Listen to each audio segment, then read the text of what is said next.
Halo teman-teman, pernah nggak sih kalian lihat di rumah atau di rumah teman kalian itu tangki bocor atau tangki meluap karena apa? Karena lupa mematikan atau ditinggal memasak gitu. Nah, apa yang terjadi bila mana itu terjadi dalam industri dalam skala besar? Gimana? Bisa dibayangkan nggak sih kalau itu bisa meluapkan satu daerahnya gitu? Ternyata di TRKI ada salah satu alat yang memanfaatkan prinsip IoT.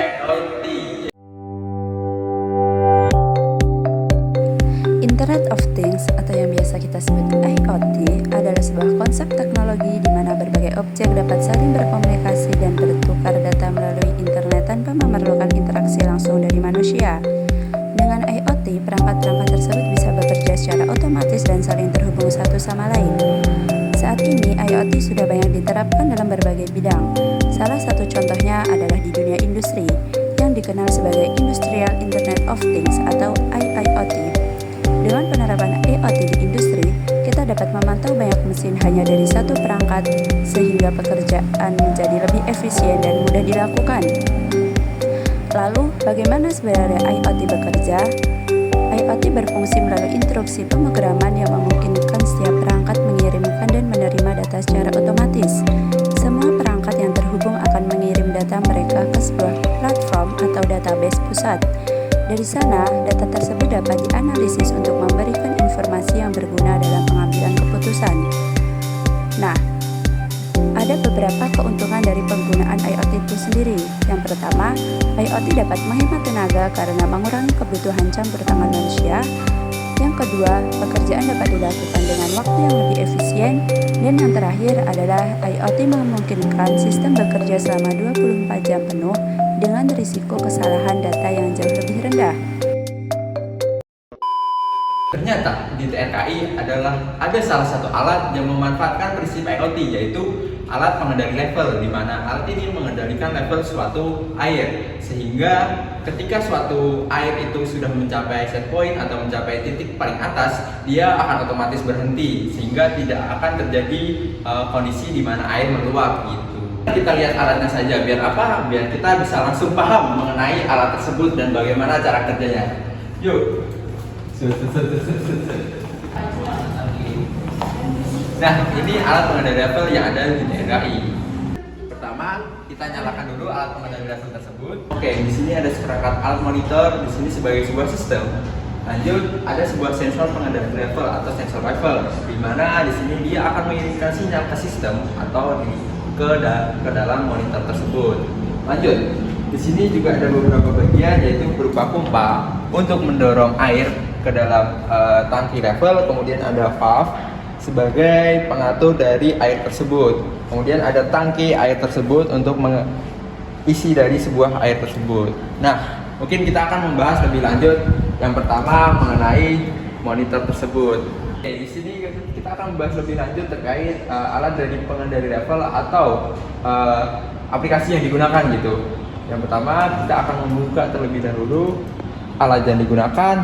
Nah, di sini bisa terlihat dari ketinggian dari sensor, ketinggian dari yang aslinya, kemudian value atau berapa kecepatan atau berapa persen air yang masuk. Kemudian di sini ada juga tombol start dari batch, continue, manual maupun kalibrasi. Ini juga ada beberapa tools, yaitu dari grafik hingga pencatatan dari sebuah level tersebut dari menit awal hingga menit akhir atau sampai konstan gitu.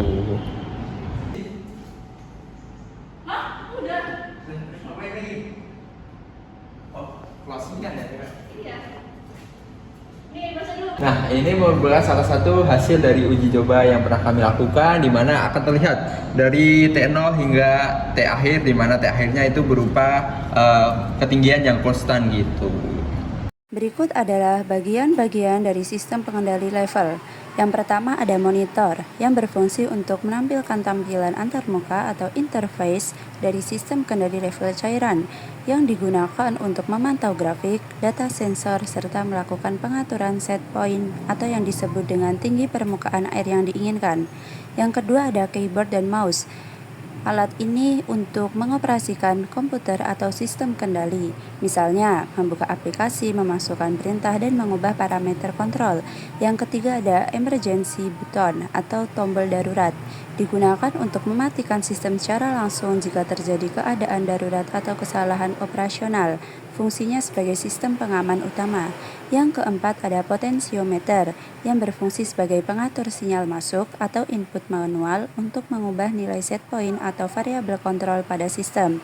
Yang kelima ada panel listrik, tempat berbagai komponen kelistrikan seperti power supply, relay, terminal, dan microcontroller atau PLC berfungsi sebagai pusat kendali dan distribusi daya listrik ke seluruh komponen alat.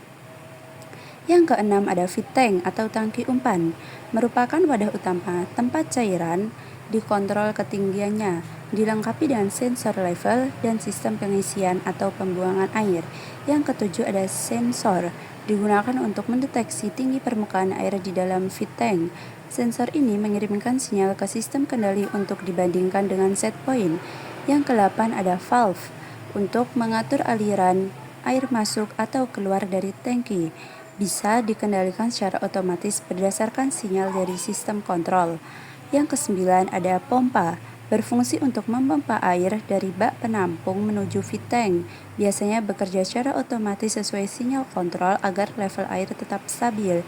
Yang ke-10 ada bak penampung, yang mana digunakan untuk tempat penyimpanan air yang akan dipompa ke dalam feed tank, berfungsi sebagai reservoir atau sumber cairan utama dalam sistem.